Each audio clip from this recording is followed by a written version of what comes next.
Então a chuva temporã caiu em Atos capítulo 2 e a igreja cristã teve seu início.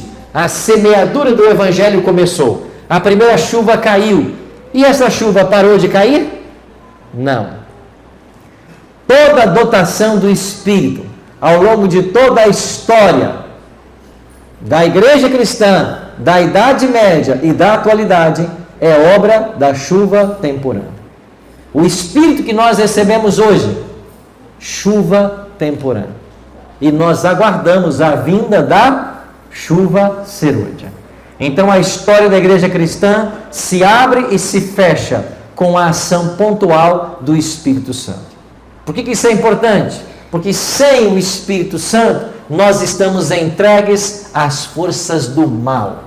O Espírito Santo é o único ser que pode nos tornar vitoriosos contra as tentações de Satanás. Por isso em Mateus 24, 38 e 39, o próprio Cristo diz assim: porquanto, assim como nos dias anteriores ao dilúvio, comiam, bebiam, casavam e davam-se em casamento, até o dia em que Noé entrou na arca, e não o perceberam, senão quando veio o dilúvio e os levou a todos. Assim também será a vinda do Filho do Homem. Então Jesus alertou, como foi nos dias de Noé, como eles agiam, comiam, bebiam e davam-se em casamento. Algum problema com comer, beber e casar-se? Nenhum. Então, o que significam as palavras de Cristo? Significam o seguinte: Noé estava pregando, construindo a arca, anunciando a chuva, pregou 120 anos, mas eles continuaram suas vidas como se nada fosse acontecer. Ninguém abandonou sua rotina, até que a porta da arca se fechou e uma semana depois caiu o dilúvio. Quantos se perderam? Toda aquela geração, com exceção de Noé e sua família. Por que eles se perderam?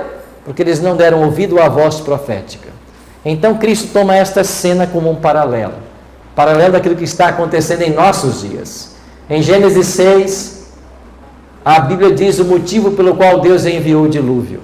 Ele diz que o pecado se multiplicou e o meu espírito não agirá para sempre no homem, pois este é carnal e os seus dias serão 120 anos. O que significa isso? Que o homem viveria 120 anos e morreria? Não. Que daí a 120 anos viria o dilúvio. E sabe quem estava vivo nesta ocasião? Um homem que no seu nascimento recebeu o nome de Metusalém. Como Metusalém se destaca no texto bíblico? Ele se destaca como sendo o quê? O homem que mais viveu na terra. Quantos anos ele viveu? 969. Agora, quando Matusalém nasceu, eles deram o nome nessa criança, Matusalém. E sabe o que significa em hebraico Matusalém? Em sua morte, o fim virá. Quando chamavam, lá vem Matusalém, o homem mais velho da terra, em sua morte, o fim virá. E Matusalém pertence à linhagem dos filhos de Deus. E por que ele não está na arca? Porque ele morreu no ano do dilúvio. A vida de Matusalém foi uma advertência para essa geração ímpia. Em sua morte, o fim virá. Matusalém. E ele morre no ano do dilúvio. Por isso, ele não estava na arca. Agora um outro detalhe. O dilúvio veio, Noé estava com quantos anos? 600 anos. Isto quer dizer que Noé conviveu com Matusalém 600 anos. Agora, Matusalém, por ter vivido 969 anos, se você fizer as contas, você vai perceber que ele conviveu, sabe também com quem? Com Adão. Matusalém conviveu com Adão e conviveu com Noé. Então, tudo que Noé pregou para seus filhos, Sem, Cão e Jafé, ele ouviu de Matusalém, que ouviu do próprio Adão. Por isso, Matusalém é um elo na história do Antigo Testamento. Então, Jesus agora traz essa cena do dilúvio para dizer, assim como foi nos dias de Noé. Será que nós já estamos vivendo esses dias ou ainda não?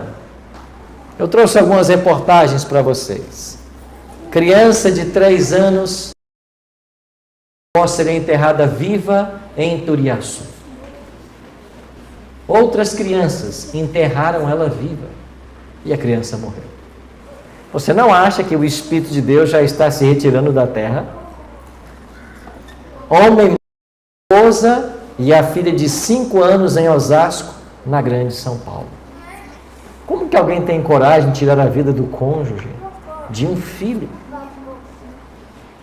Juiz é pelo ex-marido, na frente das filhas, na véspera de Natal, na Barra, no Rio de Janeiro.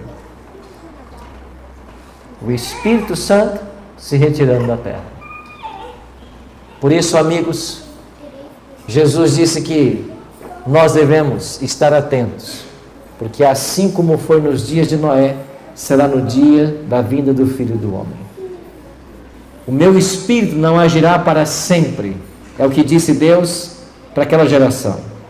E o Espírito Santo de Deus também não agirá para sempre em nossa geração.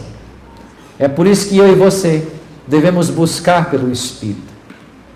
Por que não falamos mais do Espírito Santo? Por que não conversamos mais sobre Ele? Por que não oramos mais por Ele? Por que não buscamos mais dEle? Sabe por que não?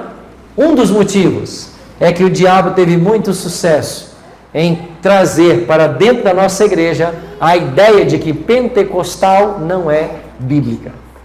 De que pentecostalismo é uma coisa a ser rechaçada. Quando, na verdade, o Pentecostes nasceu em Atos capítulo 2 e todos nós devemos buscar pelo Pentecostes divino. E Jesus disse: qual dentre vós é o pai que, se o filho lhe pedir um pão, lhe dará uma pedra? Ou se lhe pedir um peixe, lhe dará em lugar do peixe uma cobra? Ou se lhe pedir um ovo, dará um escorpião? Quem faz isso? Ninguém, responderam. Então Jesus continua: ora, se vós que sois maus, sabeis dar boas dádivas aos vossos filhos, quanto mais o Pai Celestial dará o Espírito Santo àqueles que lhe o pedirem. Sabe por que nós não temos mais do Espírito? Porque não pedimos. Sabe por que a igreja não tem mais do Espírito? Porque não ora mais por Ele, não canta mais sobre Ele, não estuda mais sobre Ele. Para muitos de nós o Espírito ainda é o Deus desconhecido, como para os discípulos de Atos 19, nós nem mesmo ouvimos que existe Espírito Santo.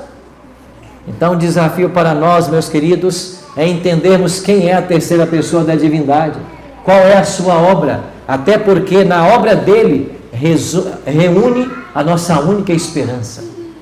A nossa única esperança como indivíduos e como igreja repousa na ação poderosa do Espírito Santo. E é por isso que eu e você precisamos clamar pelo batismo diário do Espírito Santo e permitir que Ele nos use para fazer a obra dele, a obra que Deus tem para realizar, anunciando o mundo